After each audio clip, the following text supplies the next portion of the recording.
சங்கதி 24 செய்திகளோடு இணைந்திருக்கிறீர்கள். விரிவான செய்திகளுக்கு செல்ல முன்னதாக முதலில் இன்றைய நாளுக்கான தலைப்புச் செய்திகள்.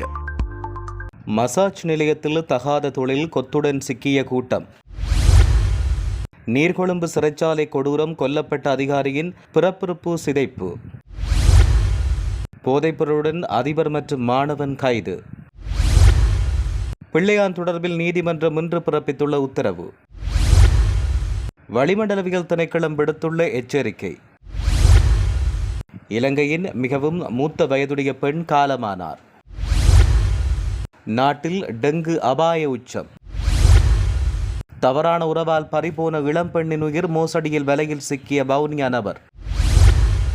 பேராபத்தில் இலங்கை 40 நிமிடங்களுக்குள் சுனாமி அலை தாக்கும் என்று அரசை எச்சரிக்கும் தரப்பினர். தொடர்வன விரிவான செய்திகள்.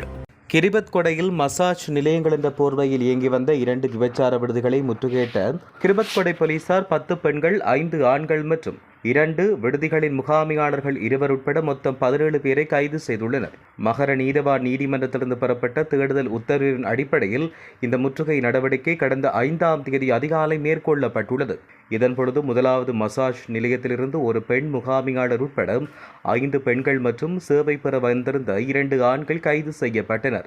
இரண்டாவது மசாஜ் நிலையத்திலிருந்து பெண் முகாமியாளர் ஒருவர் உள்ளிட்ட 5 பெண்கள் மற்றும் சேவை பெற வந்திருந்த 3 ஆண்கள் கைது செய்யப்பட்டுள்ளனர். கைது செய்யப்பட்டுள்ள பெண்கள் அனுராதபுரம், கண்டி, கந்தளாய், வாதுவ, பொல்கவெல மற்றும் நிகவெட்டிய ஆகிய பிரதேசங்களைச் சேர்ந்தவர்கள் என்றும் அவர்கள் 20 முதல் 35 வயதுக்குட்பட்டவர்கள் என்றும் தெரிவிக்கப்பட்டுள்ளமை குறிப்பிடத்தக்கது. நீர்கொழும்பு சிறைச்சாலையில் ஏற்பட்ட மோதலின் போது கைதிகள் சிறைச்சாலை அதிகாரி ஒருவரை அநாகரிகமான முறையில் தாக்கியதோடு அவரை கொலை செய்வதற்கு முன்பாக அவரின் பிறப்புறுப்பை அறுத்து அகற்றியதாக விசாரணைகளில் தெரிய வந்துள்ளமை பெரும் அதிர்ச்சியினை ஏற்படுத்தியுள்ளது. சிறைச்சாலை வன்முறை சம்பவம் இடம்பெற்ற போது சிறைச்சாலையில் இருந்த கைதிகளிடம் வாக்குமூலம் பெற்றபோது இந்த அதிர்ச்சிகரமான தகவல் வெளிப்படுத்தப்பட்டுள்ளது. இந்த கொடூர செயலை செய்த கைதிகள் தற்போது அடையாளம் காணப்பட்டுள்ளதாகவும் அவர்களுக்கு எதிராக கடுமையான சட்ட நடவடிக்கை எடுக்க குற்றப்புலனாய்வு திணைக்களம் நடவடிக்கை எடுத்து வருவதாகவும் தெரிவிக்கப்பட்டுள்ளது. சிறைச்சாலை மோதலின் போது அதிகாரிகளை தாக்குவதற்காக கைதிகள் பயன்படுத்திய கூர்மையான ஆயுதங்கள், பொல்லுகள் மற்றும் பிற உபகரணங்கள் என 1000க்கும் மேற்பட்ட பொருட்களை விசாரணை அதிகாரிகள் நீர்கொழும்பு சிறைச்சாலையிலிருந்து மீட்டுள்ளனர். மீட்கப்பட்ட கூர்மையான ஆயுதங்களில் பெரும்பாலானவை சிறைச்சாலை சமையலறையில் இருந்தவை என்றும் சில ஆயுதங்கள் கைகளால் தயாரிக்கப்பட்டவை என்றும் போலீசார் தெரிவிக்கின்றனர். சம்பவம் இடம்பெற்ற போது சிறைச்சாலையில் இருந்த அனைத்து கைதிகளிடமும் வாக்குமூலங்களை பெறும் பணிகள் தற்போது இடம்பெற்று வருவதாக போலீசார் தெரிவித்தனர். 8 சிறைச்சாலை அதிகாரிகளை தாக்கி படுகொலை செய்தும் 30க்கும் மேற்பட்ட அதிகாரிகளுக்கு காயங்களை ஏற்படுத்தியுள்ள சுமார் 300 கைதிகள் தற்போது அடையாளம் காணப்பட்டுள்ளதாகவும் அதிகாரிகளை கொலை செய்த கைதிகளுக்கு எதிராக கொலை குற்றச்சாட்டின் கீழ் வழக்கு தாக்கல் செய்யப்படும் என்றும் தெரிவிக்கப்பட்டுள்ளது. கம்பகா திவுலப்பிட்டிய பிரதேசத்தில் ஐஸ் போதைப்பொருளுடன் ஓய்வு பெற்ற அதிபர் ஒருவர் நேற்று போலீசாரால் கைது செய்யப்பட்டார். திவுலப்பிட்டிய பகுதியில் உள்ள தன்னுடைய உறவினர் ஒருவரின் வீட்டில் தங்கியிருந்த பொழுது மேற்படி நபர் போலீசாரின் சுற்றி வளைப்பில் கைது செய்யப்பட்டார். அவரிடமிருந்து 175 கிராம் ஐஸ் போதைப்பொருள் மீட்கப்பட்டுள்ளது. கைது செய்யப்பட்டவர் கந்தானை பிரதேசத்தைச் சேர்ந்த 63 வயதுடைய ஓய்வு பெற்ற அதிபர் ஆவார். இதேவேளை கம்பகா கந்தானை பிரதேசத்தில் போதைப்பொருள் வைத்திருந்த குற்றச்சாட்டில் பல்கலைக்கழக மாணவர் ஒருவர் நேற்றைய தினம் போலீசாரால் கைது செய்யப்பட்டுள்ளமையும் குறிப்பிடத்தக்கது.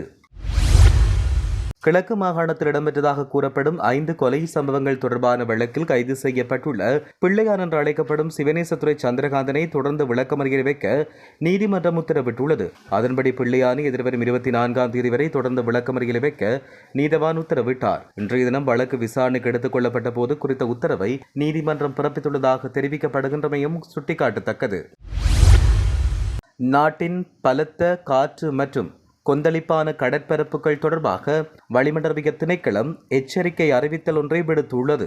மாத்தறையிலிருந்து அம்பாந்தோட்டை ஊடாக பொத்துவில் வரையான மற்றும் சிலாபத்திலிருந்து புத்தளம் ஊடாக காங்கேசந்துறை வரையான கடலோரத்துக்கு அப்பாற்பட்ட கடற்பரப்புகளில் காற்றின் வேகமானது அவ்வப்போது மணித்தியாலத்துக்கு 60 கிலோமீட்டர் வரை அதிகரிக்கக்கூடும் என்று வளிமண்டலவியல் திணைக்களம் அறிவித்துள்ளது. கடல் பரப்புகளில் அவ்வப்போது கொந்தளிப்பாக காணப்படும் என்றும் குறிப்பிடப்பட்டுள்ளது. இதேவேளை நாட்டை சூழ நிலவும் தீவிரமடைந்துள்ள தென்மேற்கு பருவப்பெயர்ச்சி காலநிலை காரணமாக மத்திய சப்ரகமுவ, வடமத்திய மற்றும் வடமேல் மாகாணங்களிலும் மொனராகலை, அம்பாந்தோட்டை, திருகோணமலை மற்றும் மன்னார் மாவட்டங்களிலும் அவ்வப்போது மணித்தியாலத்துக்கு 50 கிலோமீட்டர் வேகத்தில் பலத்த காற்று வீசக்கூடும் என்று வளிமண்டலவியல் திணைக்களம் மேலும் தெரிவித்துள்ளது. இலங்கையின் மிக மூத்த வயதுடைய பெண்களில் ஒருவராக பரவலாக அறியப்பட்டு அனுராதபுரத்தைச் சேர்ந்த பஞ்சகே கலுமெனிக்கே தன்னுடைய 114வது வயதில் காலமானார். 1912ஆம் ஆண்டு ஜூலை 4ஆம் தேதி பிறந்த கலுமெனிக்கே இந்த ஆண்டின் முற்பகுதியில் தனது 114வது பிறந்த நாளை கொண்டாடினார். அதன் பின்னர் சிறிது காலத்தில் அவர் கீழே விழுந்ததில் காயமடைந்து அறுவை சிகிச்சைக்கு உட்படுத்தப்பட்டார். அறுவை சிகிச்சைக்கு பின்னர் 2 மாதங்கள் உயிர் வாழ்ந்த போதிலும் அவர் காலமானார். 12 பிள்ளைகள் மற்றும் 325 கொள்ளு பேர குழந்தைகள் என ஒரு மிகப்பெரிய குடும்ப பரம்பரையை கலுமெனிக்கே விட்டுச் சென்றுள்ளமை குறிப்பிடத்தக்கது. நாட்டின் 11 மாவட்டங்களில் உள்ள 60 அதி அபாய வலயங்களை மையப்படுத்தி கிளீன் ஸ்ரீலங்கா வேலை திட்டத்துடன் இணைந்து விசேட டெங்கு ஒழிப்பு நடவடிக்கை இன்று முதல் ஆரம்பமாக உள்ளதாக தேசிய டெங்கு ஒழிப்பு பிரிவு அறிவித்துள்ளது. நாடு முழுவதிலும் தற்பொழுது அடையாளம் காணப்பட்டுள்ள டெங்கு அதி அபாய வலயங்களின் எண்ணிக்கை 175ஆக அதிகரித்துள்ளது. 2026ஆம் ஆண்டின் இதுவரையான காலப்பகுதியில் 67,000க்கும் அதிகமான டெங்கு நோயாளர்கள் பதிவாகியுள்ளனர். இந்த வருடத்தில் இதுவரையில் 47 உயிரிழப்புகள் பதிவாகியுள்ளன. தற்பொழுது தினசரி பதிவாகும் நோயாளர்களின் எண்ணிக்கை 1000ஐ கடந்துள்ளது. கடந்த ஜூன் மாதம் 21,538 நோயாளர்கள் பதிவாகிய நிலையில் ஜூலை மாதத்தின் முதல் 10 நாட்களில் மாத்திரம் 11,764 நோயாளர்கள் பதிவாகியுள்ளனர். 2017ஆம் ஆண்டு நாட்டில் அதிகப்படியான டெங்கு நோயாளர்கள் 1,86,101 பதிவாகிய நிலையில் தற்போதைய நிலைமை அந்த ஆபத்தான கட்டத்தை நோக்கிச் செல்வதாக சுகாதார பிரிவினர் எச்சரிக்கை விடுத்துள்ளனர். களுத்துறை பாணந்துறை வடக்கு காவல்துறை பிரிவுக்குட்பட்ட பகுதியில் ஒரு வாடகை வீட்டில் அழுகிய நிலையில் கண்டுபிடிக்கப்பட்ட இளம்பெண்ணின் சடலம் குறித்து விசாரணைகளில் பல அதிர்ச்சிகர தகவல்கள் வெளியாகியுள்ளன. நதுனி சகஸ்ரீ குரே என்ற இளம் பெண்ணை இவ்வாறு அடையாளம் காணப்பட்டதாக காவல்துறையின் ஆரம்பகட்ட விசாரணைகள் தெரிவிக்கின்றன. குறித்த பெண் 27 வயதுடைய ஆணுடன் திருமணத்துக்கு புறம்பான உறவில் அந்த வீட்டில் வசித்து வந்ததாக காவல்துறை தெரிவித்துள்ளது. பாணந்துறை பகுதியில் உள்ள ஒரு ஹோட்டலில் சமையலறை உதவியாளராக பணியாற்றிய குறித்த நபர் சம்பவத்துக்கு பின் அப்பகுதியிலிருந்து தப்பியோடிய நிலையில் காவல்துறையினரால் கைது செய்யப்பட்டார். சம்பவம் நடந்த அன்று இரவு தனது பணியிடத்திலிருந்து சுமார் 4.5 கிலோமீட்டர் தூரம் நடந்து வந்ததாக சந்தேக நபர் காவல்துறையிடம் தெரிவித்திருந்தார். இரவு சுமார் 11:15 மணியளவில் அவர் அறைக்கு வந்து நதுனி தயாரித்த தேநீரை குடித்த பின் ஒரு நாட்காலியில் ஓய்வெடுத்தார். அப்போது பணம் தொடர்பாக இருவருக்கும் இடையில் வாக்குவாதம் ஏற்பட்டுள்ளது. மாதத்தின் நடுப்பகுதி என்பதால் தன்னிடம் பணம் இல்லை என்று கூறிய போது நதுனி தன்னை கடுமையாக அவமானப்படுத்தியதாக சந்தேக நபர் தெரிவித்தார். தன்னுடைய தாய் மற்றும் சகோதரியை அவமதித்து பேசியதால் தனக்கு மிகுந்த கோபம் ஏற்பட்டதாக சந்தேக நபர் ஒப்புக்கொண்டுள்ளார். பின்னர் அவர் ஒரு கத்தியை எடுத்து அவரின் மார்பில் குத்தி கழுத்தை அறுத்ததாக வாக்குமூலத்தில் தெரிவித்துள்ளார். தனது உயிரை மாய்த்துக் கொள்ள அறையில் இருந்த ஆவியாக்கி திரவத்தை குடித்ததாகவும் பின் வீட்டிலிருந்து தப்பியோடியதாகவும் கூறினார். தொடர்ந்து முரட்டுவை தொடர்ந்து நிலையத்துக்கு நடந்து சென்ற சந்தேக நபர் கொழும்பில் இருந்து களித்தறை நோக்கி சென்று கொண்ட தொடர்ந்தில் குதித்து உயிரை மாய்க்க முயன்றதாக தெரிவிக்கப்பட்டுள்ளது. இதில் அவரின் வலக்கால் மற்றும் விலா எலும்புகளில் முறிவு உட்பட பலத்த காயம் ஏற்பட்டுள்ளது. அவரை சுற்றியிருந்தவர்கள் பாணந்துறை மருத்துவமனையில் அவரை அனுமதித்ததாக தெரிவிக்கப்பட்டுள்ளது. மேலும் கொலை செய்யப்பட்ட நதுனியும் அவரின் தாயாரும் சில காலம் இளைஞர்களை ஏமாற்றி வந்த ஒரு மோசடி கும்பலில் ஈடுபட்டு வந்தமையும் காவல்துறை விசாரணையில் மேலும் தெரிய வந்துள்ளது. வரும் 40 நிமிடங்களுக்குள் சுனாமி அலைகள் இலங்கையின் கரையோரங்களை தாக்கும் என அனர்த்த முகாமைத்துவ மத்திய நிலையத்தின் பணிப்பாளர் நாயகம் ஓய்வு பெற்ற மேஜர் ஜெனரல் சம்பத் கொட்டுவேகொட தெரிவித்துள்ளார். நாடாளுமன்ற உறுப்பினர்கள் எழுப்பிய கேள்விக்கு பதில் வழங்கிய போதே அவர் இவ்வாறு தெரிவித்தார். அந்தமான் தீவு பகுதியில் ஏதேனும் நிலநடுக்கம் ஏற்பட்டு சுனாமி உருவாகினால் வரும் 40 நிமிடங்களுக்குள் சுனாமி அலைகள் இலங்கையின் கரையோரத்தை வந்தடையும். இவ்வளவு குறுகிய கால பகுதிக்குள் கரையோர பகுதிகளில் வாழும் 3.8 மில்லியன் மக்களை பாதுகாப்பான இடங்களுக்கு வெளியேற்றுவது தற்போதைய சூழ்நிலையில் கடினமாகும். அத்துடன் தற்போது நாட்டில் உள்ள சுனாமி எச்சரிக்கை கோபுரங்கள் செயலிழந்துள்ளதாகவும் அவற்றை சரி செய்வதற்கான முன்மொழிவுகள் மேற்கொள்ளப்பட்டுள்ளதாகவும் அவர் குறிப்பிட்டுள்ளார்.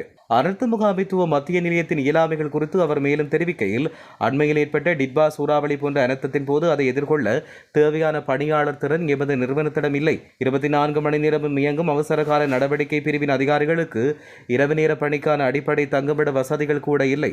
மாவட்ட ரீதியான அனர்த்த முகாமைத்துவ ஒருங்கிணைப்பு பிரிவுகள் மாலை 4:30 மணிக்கு மூடப்படுகிறது. இதனால் இரவு நேரங்களில் அனர்த்தம் ஏற்படும் போது தொலைதூரத்தில் உள்ள அதிகாரிகளை தொடர்பு கொண்டு சம்பவ இடத்துக்கு அழைத்துச் செல்வதற்கு அதிக நேரம் வீணாகுவதாக அவர் தெரிவித்துள்ளமையும் குறிப்பிடத்தக்கது. இலங்கை தமிழரசுக் கட்சியின் பதில் தலைவர் மற்றும் பதில் பொதுச் செயலாளர் ஆகியோர் தங்களுடைய பதவிகளில் இருந்து உடனடியாக விலக வேண்டும் என்று கோரி காங்கேசன்துறை தொகுதிகளை உத்தியோகபூர்வமான கோரிக்கையினை முன்வைத்துள்ளது. இது தொடர்பாக வெளியிட்டுள்ள அறிக்கையில் கடந்த 2 ஆண்டுகளாக கட்சிக்குள் இடம்பெற்றதாக கூறப்படும் பல்வேறு முறைகேடுகள் சுட்டிக்காட்டப்பட்டுள்ளன. 2025 மே மாதம் இடம்பெற்ற உள்ளூராட்சி மன்ற தேர்தலின் பொழுது வலிவடக்கு பிரதேச சபைக்கான வேட்புமனு தாக்கலில் முறைகேடுகள் இடம்பெற்றதாக குற்றம் சாட்டப்பட்டுள்ளது. 1க்கும் மேற்பட்ட வேட்புமனு படிவங்கள் பயன்படுத்தப்பட்டதோடு சில வேட்பாளர்கள் ஏமாற்றப்பட்டதோடு போலி கையொப்பங்களும் இடப்பட்டுள்ளதாக தெரிவிக்கப்படுகின்றமை குறிப்பிடத்தக்கது. இந்த விவகாரம் தொடர்பில் பலமுறை நேரிலும் எழுத்து மூலமாக கட்சி தலைமையின் கவனத்துக்கு கொண்டு செல்லப்பட்ட போதிலும் எவ்வித விசாரணையோ நடவடிக்கையோ மேற்கொள்ளப்படவில்லை என்றும் அந்த அறிக்கையில் மேலும் சுட்டிக்காட்டப்பட்டுள்ளமையும் குறிப்பிடத்தக்கது. இலங்கை மற்றும் இந்திய பாரம்பரிய அறுசுவை உணவுகளை அன்புடனும் தரத்துடனும் வழங்கும் பாரிஸ் நகரின் பிரபலமான பாரத் ரெஸ்டாரண்ட். வீட்டுச் சுவையை நினைவூட்டும் சிறப்பு உணவுகள். சுவையில் இந்தியா, அன்பில் இலங்கை. தொடர்புகளுக்கு +33 1 42 09 35 84 அல்லது +33 1 58 20 06 20. உங்கள் அடுத்த உணவு அனுபவம் பாரத் ரெஸ்டாரண்ட்டுடன் இனிமையாகட்டும். இத்துடன் செய்திகள் யாவும் நிறைவு பெறுகின்றன. மேலதிக செய்திகளுக்காக சங்கதி24.com உடன் இணைந்திருங்கள். வணக்கம்.